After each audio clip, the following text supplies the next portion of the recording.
Hello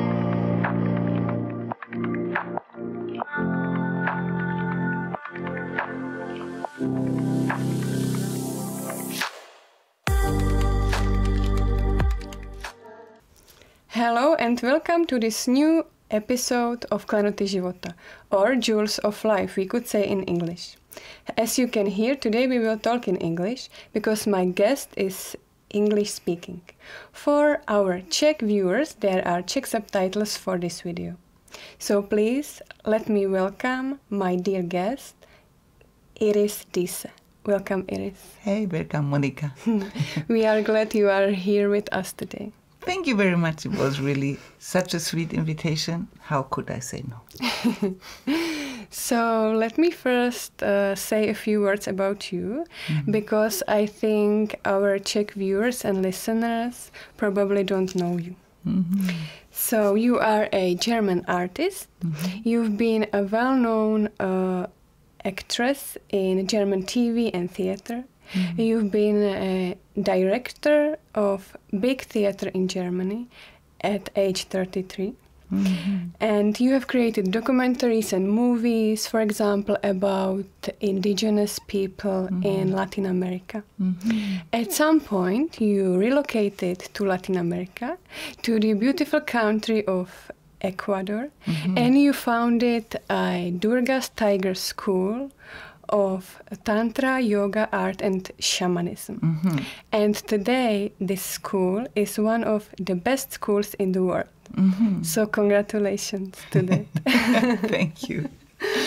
And let me just say that I was a student at your school in Ecuador back in 2019.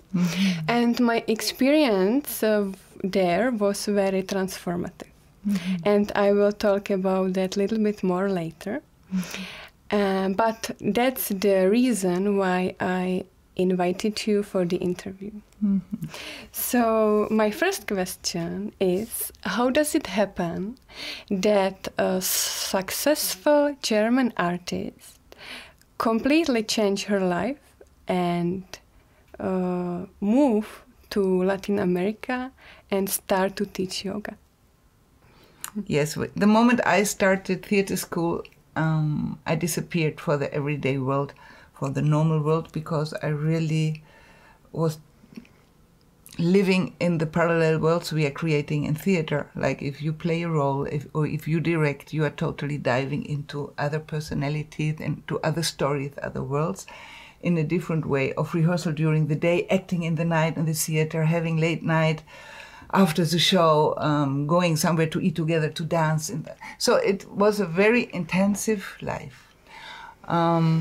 And yes, it was really beautiful because from being a nobody, I later could direct in Berlin in the Hebel Theater, in the Theater am Ufer. I made the productions for Kampnagel, Hamburg Theater Festival. My productions went to Zurich, to Berlin, to Vienna, so it was really woohoo. And then my son was born, and that fell into my life like a bomb.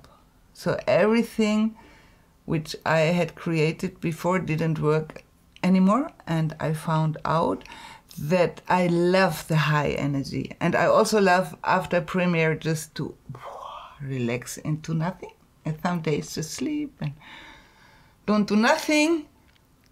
And with the son, you are not up and you are not down, he needs the middle. And I found out that this middle wave I didn't like and I didn't have, and analyzing it, I found out that I identified it as a child, that is what mothers have, and mothers are not the ones who have the powers in the family. They are the ones who have to obey at their husbands. They decide about life. So as a child already, I decided I will decide about my life. So yeah, I didn't live this energy field. And then to make a jump, I couldn't live in Berlin without making theater or film. I mean, imagine now I'm suddenly a mother and staying home, and if I want to take a shower, it's crying, and then it was pretty hard the first year. And so that was the reason that I decided I have to leave theater together with my partner. But for a child, you cannot leave your passion. without creating a new one. And the new one was going to Latin America, where I had to learn Spanish. I didn't know anything. But yes, I was totally interested in the indigenous people in life. And my partner is also an adventurer, so he came. He said, okay, so we go. To make a long story short, and it was 4 years when we really decided to live in Ecuador. And I started as a radio maker, created together with people from there a social radio, but also an arts radio, Radio La Luna 99.3. And there I could again work with artists. We had the first radio art program because I had started to make compositions, arte acústica. So yes, I could connect with artists again, but not so intensive like before.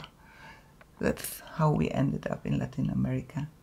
And another thing is that really I felt to bring up a child in Germany, in this time in a city, it's very difficult. I found out to be a good parent, I have to organize in a good way that my kid is the whole day in a kindergarten or it's the whole day in school. And I thought that cannot be being a parent. I mean, if I want to be a mother and learn about the energy to be a mother, the kid must be close to us, not to me and to my partner, to David. So that was another reason that I felt I need help from another culture where that is still normal. I mean, I got pregnant in Mexico making a play. So I think, so the first 6 months I hadn't visited a doctor. I was just pregnant, like everybody thought that's totally normal. And when I came back home, people said, you are crazy with your job having a child. How can you do this? Didn't you think about it?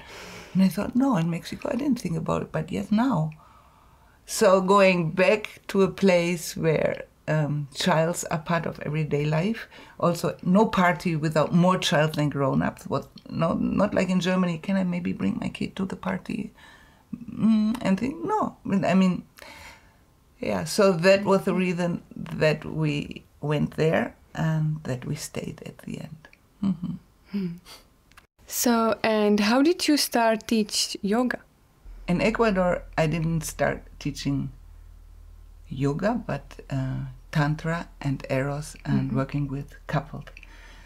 Before we came to Ecuador, as David and me had not a very easy relation, both being independent. He was a theater maker and a tango dancer and having a catering service together with a friend for big films like James Bond and The Bear. So we, two very independent persons, suddenly being a family with a child was a good challenge. And we really, I say we wouldn't have survived the first 3 years or 4 without finding this tantric path, like neo-tantra, where you work with tools from the old ritualistic tantra from India, but worked upon through psychologists and doctors from Europe, what Osho. He formed some teachers, and we learned with Margot Anand sky dancing tantra, and that really gave us the tools to understand that it's never the fault of the other one. It is always you who you are responsible for yourself and for your love. So if something happens in your relation, you have to look towards you, inside you, and try to find out what you can change, and then in many ways automatically your partner also changes. So in Tantra you have a lot of tools that a couple, when you start to have really challenges of not understanding yourself, of getting really angry with the other, of together with the other you feel small and you feel you are not in your power, when you feel that the eros and the sex doesn't flow like it did at the beginning, and you think it's his fault or it's your fault as a woman, or vice versa, or you think you are a loser in love, whatever, all these things which come up, that there are tools, and they exist since a long time, that men and women can live in friendship, love, and with good sexuality from the heart together. So when we were in Ecuador, Wind was in the Pestalozzi school, but is a Montessori school, from the Wills, and we found out that a lot of parents started to separate in this time because they didn't have this tool. So that is how we started, after having in Europe already a 1-year training in Tantra, to teach Tantra, where yoga is just one part of the teachings of Tantra. Yeah, so that's how it started. But it was not my main job or something. So I was in this time I built up what I told you already, the radio. I worked with artists, and what I did for myself, or also for creating more couples who can stay together, and it really helped a lot of couples, and they're all friends until now. It really was a great way to make friends, also in a very profound and intimate way. So it were things we did to share, or like meditation or asanas I did for myself. So that was nothing. I was never thought of being a profession. So today we will talk about few topics that are part of the teachings of your school, Tantra, Yoga and Shamanism. And arts. And arts, of course. So you've already started with Tantra. Let me say that the word Tantra is in our Western society often associated with massage salons that are offering some sort of sexual services. And but we can hear and read that Tantra is a complete vision of cosmos, that it comes from divine sources, and that it is a tool for expansion and liberation. So could you talk a little bit more about that? And what is Tantra to you? Yeah. Durga's Tiger School is a tantric school. So what does it mean? Tantra is one of the spiritual paths, and very little still known spiritual paths, where sexuality and love is part of the teaching. A lot of the monotheistic religions like Christianity usually we grew up with, or the Islam or the Judaism, they feel that sexuality is just bringing you away from God, or even it's a sin and God doesn't like that we have sex. And for Tantra, this is not like that. From Tantra, sexual energy doesn't really exist. It is just the strongest energy we do have in our body, energy field. And it's the energy from the first 2 chakras. One a little bit above your perineum, and the second in your womb space, in your belly. And then from alone, energy flows up. So from the tantric vision, it is like this. You cannot get up and have an experience which is holistic from what it is to be human if you just suppress sexuality. And they say suppressing any feeling creates really traumas and neurosis. So you have to work it through. You can be ascet if this is what you want, but to be an ascet, have to suppress parts of yourself, and those strong parts, something goes wrong with you and with your development. So they say what is really becomes really interesting to play with these strong energies and play with love in a way that you understand that duality is not something to be overcome, but to dance, and like we men and women are 2 poles, but inside men and women, again, me as a woman, I have a male part and a female part, my partner too. So it's a lot of poles dancing together, and that creates a freedom that the energy can rise up. So it's about creating peace and friendship between men and women.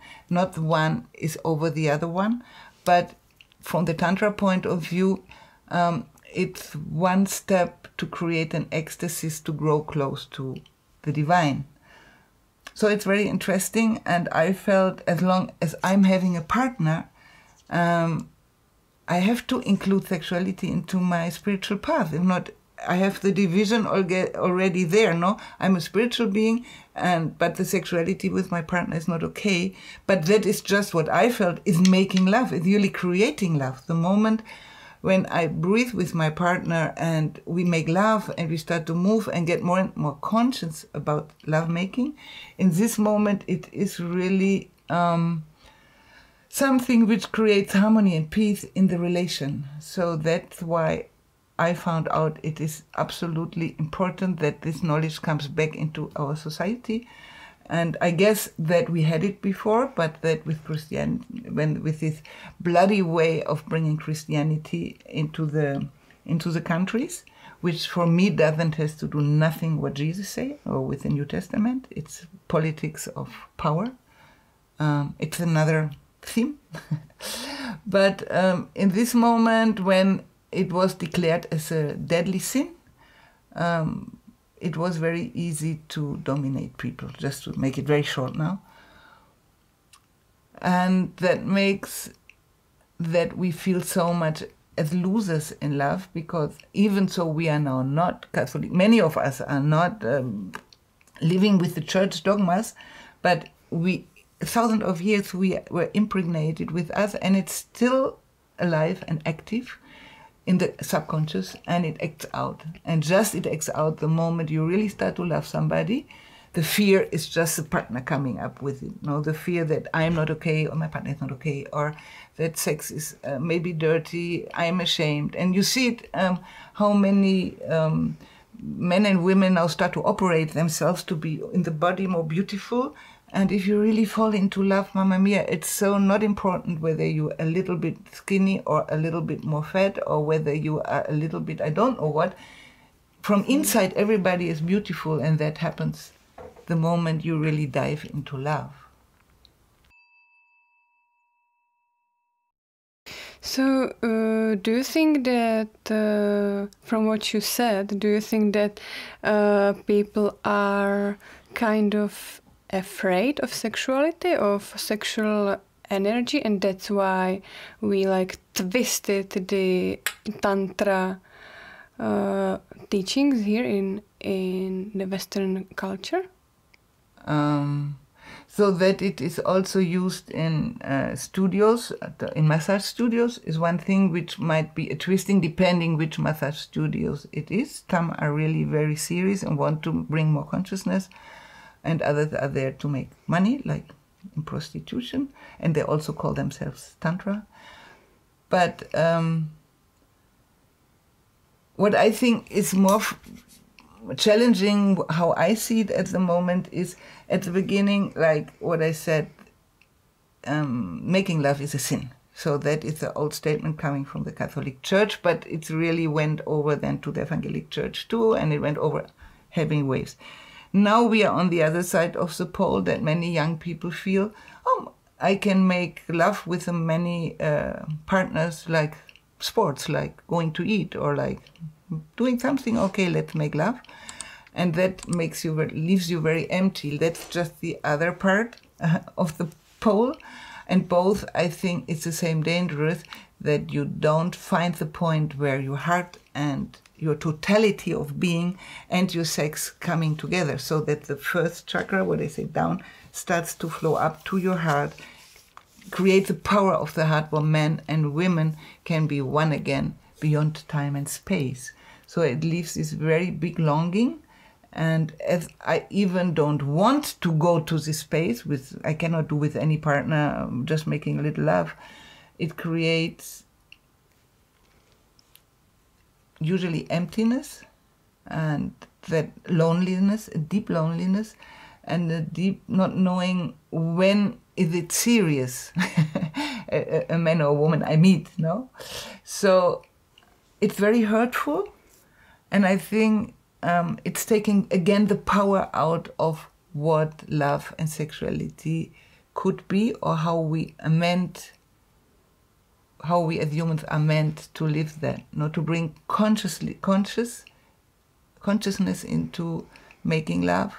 And really it is creating love, not just having a sexual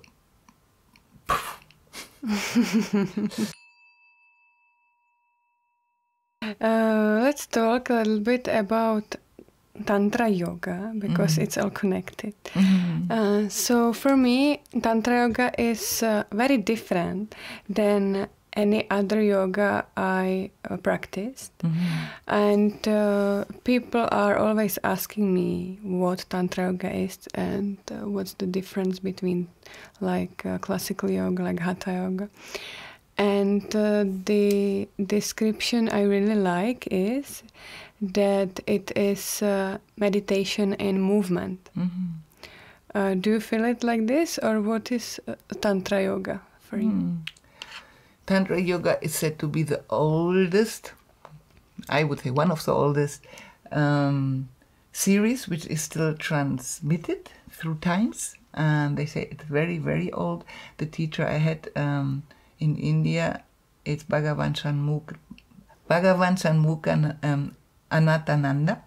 And he learned it from a female teacher when he was young.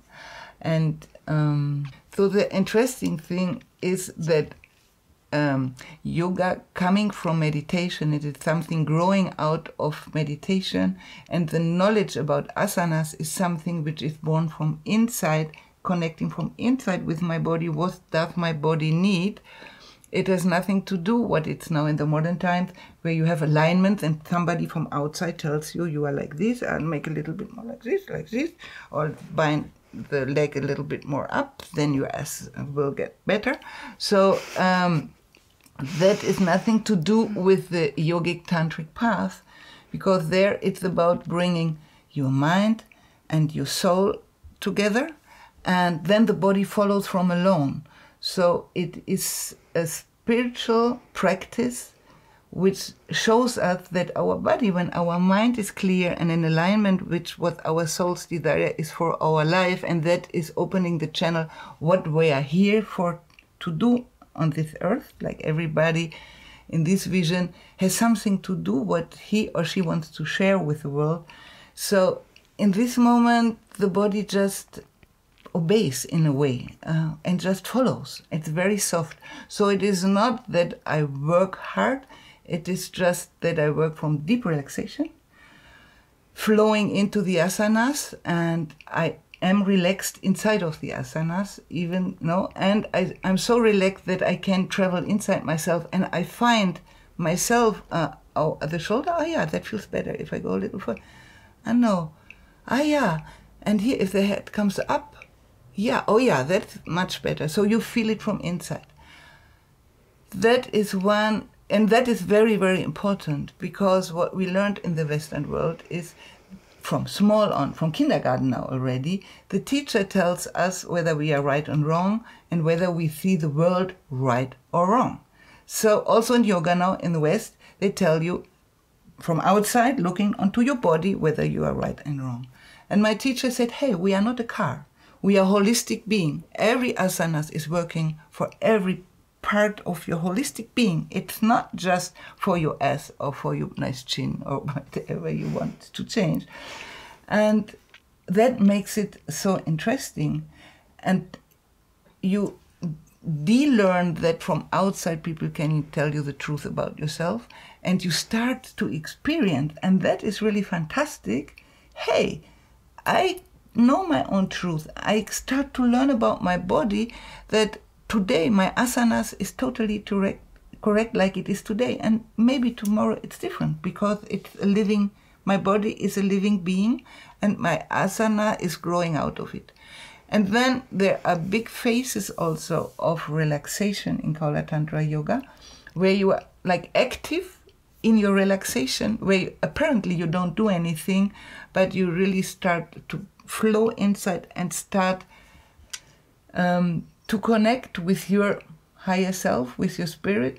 And you go through a whole phase of where suddenly you discover what you are thinking all the time. That's usually the first 5-6 times. You are feeling, I'm thinking more than ever, even I'm not doing anything. And it's not true. It is just that you become aware what you are thinking, what your mind is doing all the time. And then suddenly it comes down. And then it becomes really ecstatic. Then the students, they would call it trance tantra. You really enter in a deep trance where you experience a profound peace with yourself, and at the same time you can see that your body already after 2 or 3 weeks starts to change into another aliveness. So, Durga's Tiger School, from my experience, is so much more than just a yoga school. For the first time in my life, I experienced there how community can be healing on so many levels. That there was attention and complete acceptation and no judgment. This was very powerful for me, and I felt that the community will hold me if something's happened. And I think this should experience, like we all should experience this in our normal world, you know, in our normal life. And what I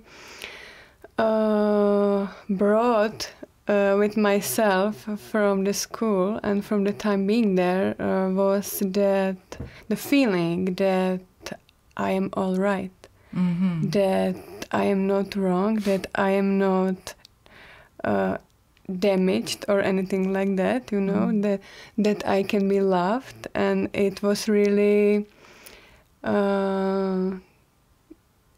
it was very important to have this feeling in my life at that point. So, and it's also said that when we work as a group together towards the same like goal, if we say, the energy field like multiplies. What do you think about this? Yes, that one other very important creation for us, that every group who enters to create this space where, what you say, that we are not judging, that we are all here to go into the same direction.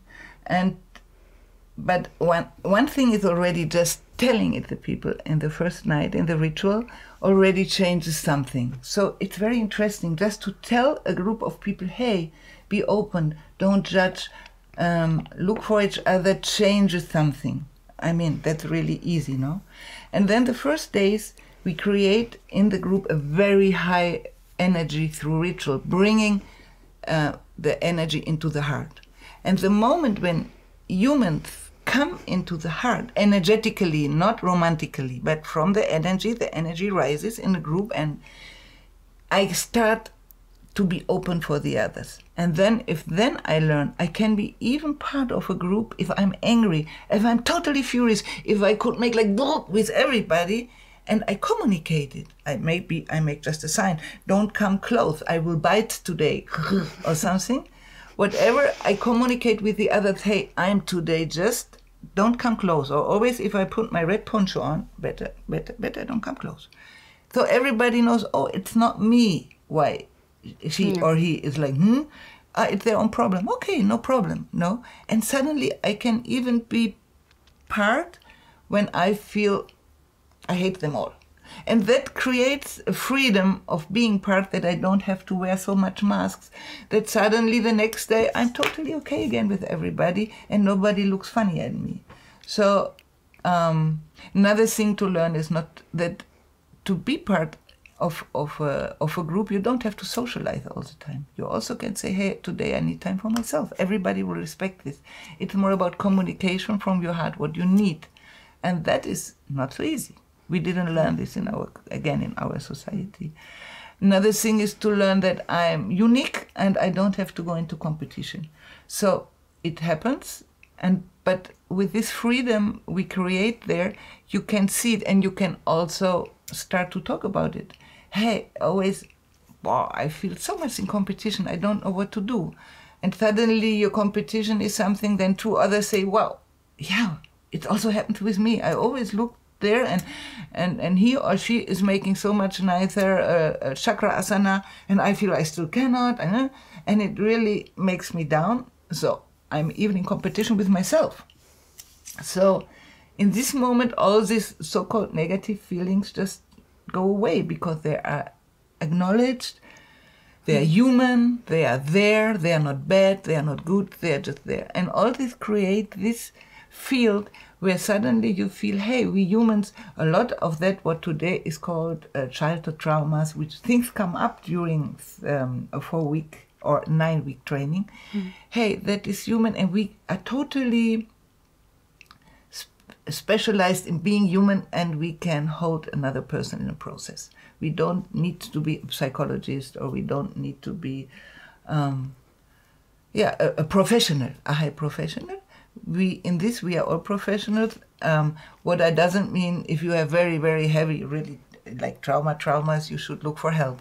But a lot of things in this kind of community where you all work and bring the energy up can be healed just being together, being human, and being open for the other one, and being truthful.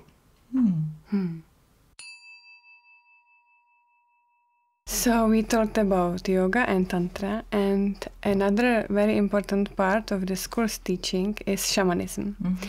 I think that the combination of yoga and shamanism is very genius, and they have so much in common. Do you feel that too? And what shamanism means to you?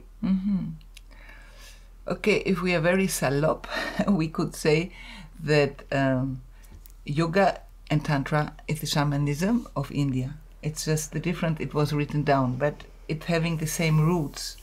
So, for example, what I told before, to bring the energy up for a group fast, it's easier and faster to use some of the shamanistic techniques like the sweat lodge. We're all together at Temazcal, or Inipi.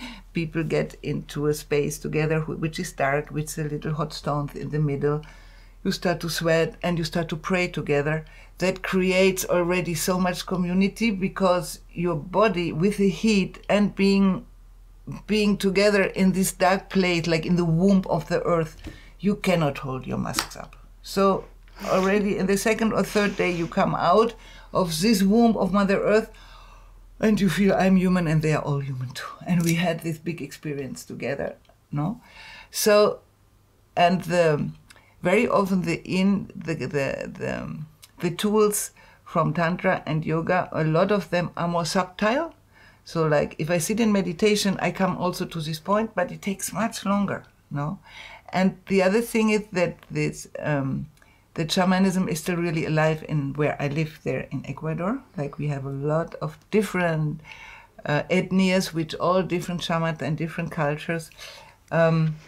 So it's something which needs to be introduced for me in this kind of training, which is transformative training. So what for me is the important thing to transmit and to experience in this transformative process we lead our students through, is to experience in a cellular way that we humans are part of a living planet, and we are surrounded by consciousness, and every plant is alive and has a consciousness, and every animal is alive, has a consciousness, every mountain, the wind, the elements,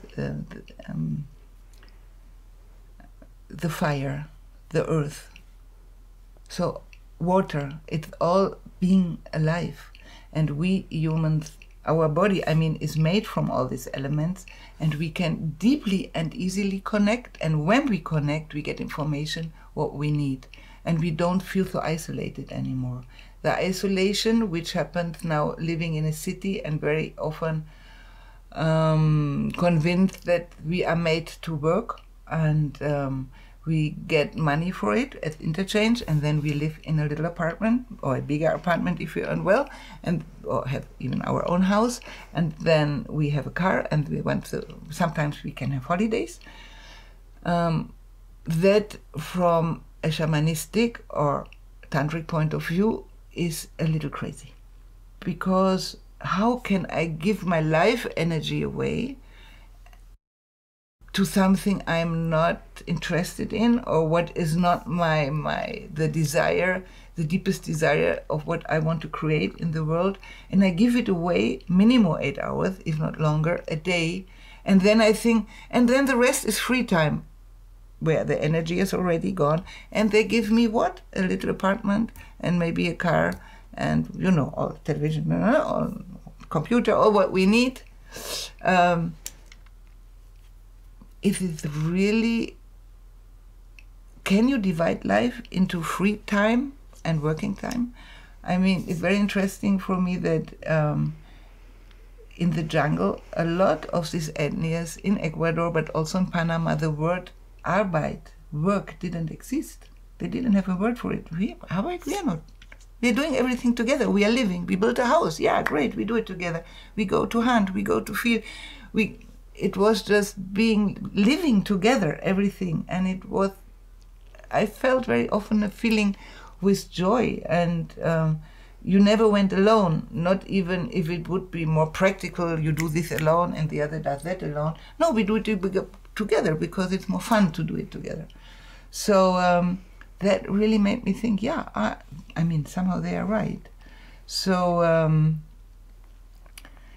a lot of us are starting to ask themselves this question. So, and then suddenly comes this freedom again to feel, yes, if I really trust myself, is it possible to make money, maybe less, what we need today? No, that is the way we live in the cities, but doing something what I really would love to do, and start to dare to dream and to think about it. And many find a path to do it, and that is totally fascinating for me. There was one thing that was said during my yoga training that really stayed with me. There was this shaman, his name was Alberto Taxo, and he came for a few days to the training, and he talked to us. And he was talking about symbols of eagle and condor, and what they are representing, and that the eagle and the condor should fly together. Can you talk about that? Can you tell us what the symbols are representing? Yes, that is a very beautiful vision. A lot of mystics have now worldwide, is that we have to bring the worlds together. And the eagle is, in this vision, standing for the Western civilization, which is very mind-orientated, like for science, for the scientific world. And the condor is standing for the mystic world, for example, from the Andes or from the indigenous people. And it's the vision that now is a time where the humans have to bring the knowledges from the four parts of the world together to find a bigger truth. So Alberto Taxo was really a master shaman, and I'm very happy that you mentioned him. Because, yes, he died. Oh, really? Yeah, 2020. Oh. But so you still had one of the classes with him. Oh, yeah. He was really a big visionary. And so the vision says that we have to work together and mix knowledge, which makes sense for us, like a trenza. A trenza is if I bring this together like this. So it is stronger than one hair, is to bring things together, which makes sense. And there is another picture which is nice. So you have a dark room. In the dark room, there are four wise people. And everybody's standing in one corner of the world. Like in the indigenous visions, it's always four corners, like the four elements and things. So the four is very strong. And they should describe what they are feeling, because they cannot see anything. And the one said, oh, I'm feeling two very powerful columns, no? Like, very interesting. Something is hitting me. There is like a whip or something. okay, it's danger here, but it's 2 columns with danger. Another said, you are totally crazy. I don't feel any column. What I feel is a baldachin. It's beautiful. It's something soft. Oh, yeah, it's nearly over my head. And it's really, wow, it is heavy. Yeah. So the other said, hey, what are you talking about? I mean, what I feel is something soft which can touch me, and it's more like a Schlauch, what is it, a tube? It's like a tube, and it can move. Very interesting, it feels good. And the other said, hey, you are crazy, I don't know what's happening here. I have just a piece of leather, a flat piece of leather. So, and then the light goes on, and they're all 4 standing around an elephant. So they all were totally right with their truth, but they hadn't seen the whole truth. And in this moment, this is a symbol for that the Eastern knowledge and the Western knowledge and the African knowledge, that all these knowledges now have to come together, and a lot of people with visions from all these different directions can see that and say, yeah, now the humans have to unite, and without saying, without judging again, this is better or this is worse. Bring it together.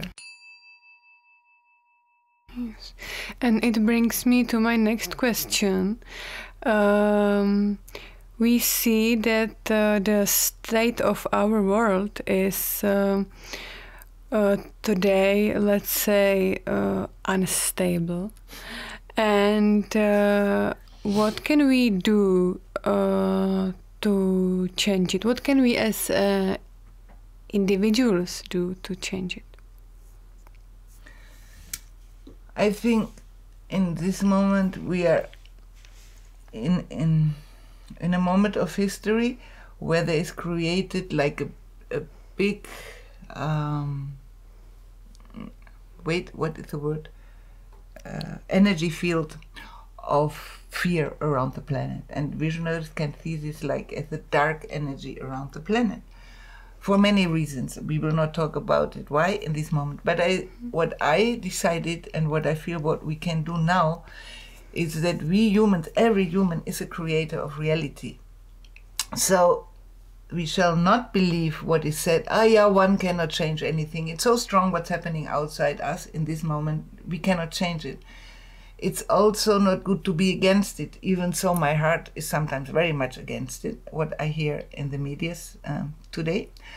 But knowing that this energy goes where my intent goes. So if I go against it, I give it energy to this part which I don't like or I don't accept. Mm-hmm. So what I can do as a human, as I'm a creative force, I can start to create around myself, in my world, starting a spiral of creating the reality I want to see and I would like to share with the world, and where I think like this a peaceful world could exist. Like what we talked before about the how to create community, how easy it is if I just need to use the techniques which do exist to bring the energy up. In the moment, the medias always give us techniques which bring the energy down. The energy, my life energy is down because I'm afraid, I am very easy to manipulate, I close, I become intolerant, I become angry, I become aggressive, I become impatient because I'm like this. The moment the energy rises to my heart, it makes like this, and maybe I'm still afraid, but I know I'm human, I'm afraid, that's one part of human, but I shouldn't make decisions out of fear. So I wait and create again with other techniques, which we share here in the school, some of them. I know it, I call it techniques of power. They are very small, they are not complicated, we just have to do them.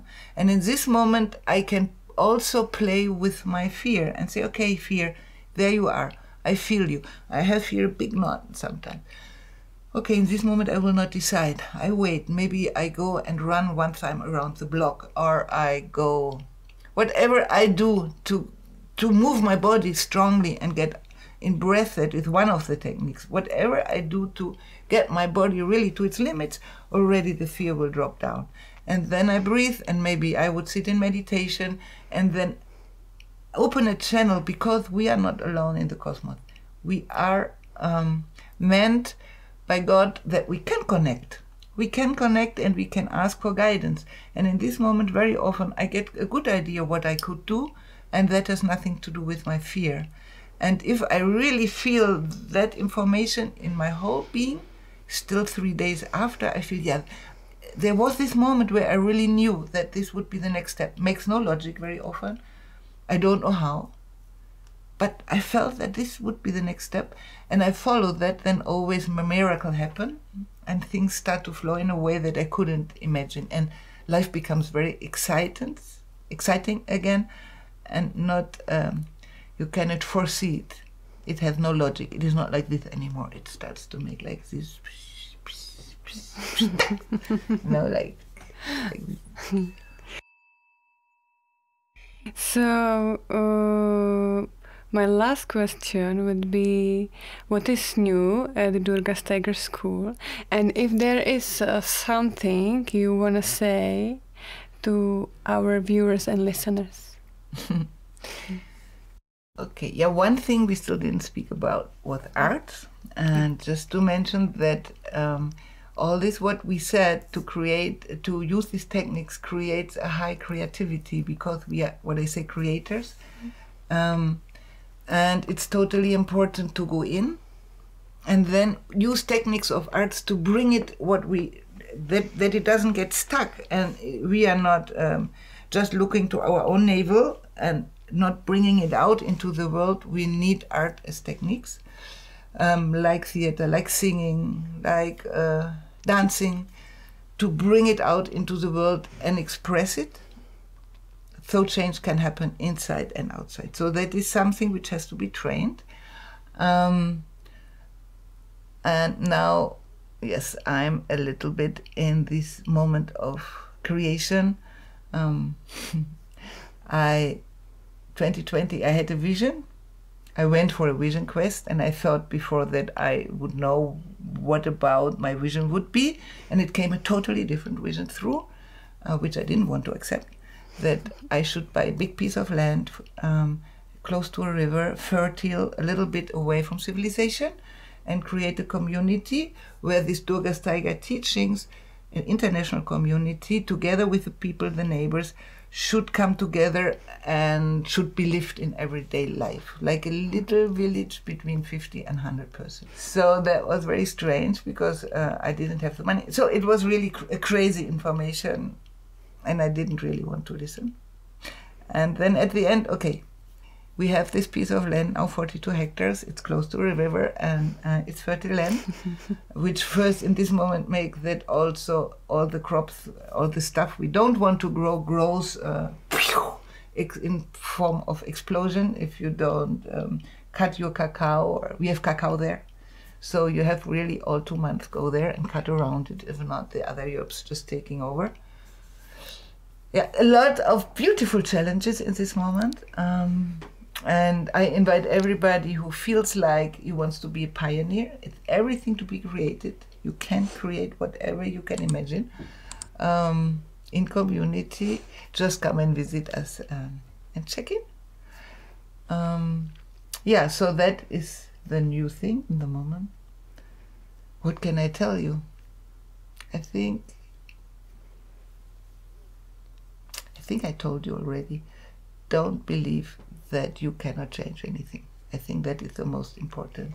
Be very conscious that every step you do with consciousness, you can change things. You can change things in your relation with your partners, with your kids. You can change things around you. You can start to create, to take this responsibility that we humans are creators, and really take it serious. I think that is the most important thing, and that from outside people cannot tell you what is wrong or right for you. You will know, and you do. I hope.